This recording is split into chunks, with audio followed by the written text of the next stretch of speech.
Hello everyone, welcome to another video. Today in this video, I will show you how to share TikTok Now on your Snapchat. So this is fairly simple to do. As you can see, this is our TikTok Now, or how they call it in TikTok Now. And then here we can click on the share button down below. As you can see, we have a like button, comment button, and then share button. So we can click share here, and then we can send these, we can save this, or we can copy the link or save it to someone, to something else, right? Now, what we can do also is we can go to our profile here. We can go to our, now, and then we can go to three dots. And here we can also delete, download, or have privacy settings, or we can again go here and copy this link.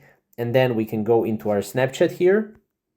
If we scroll here until we see Snapchat, and then obviously here we'll be able to, we can go here, take a photo, and then we can basically add a link.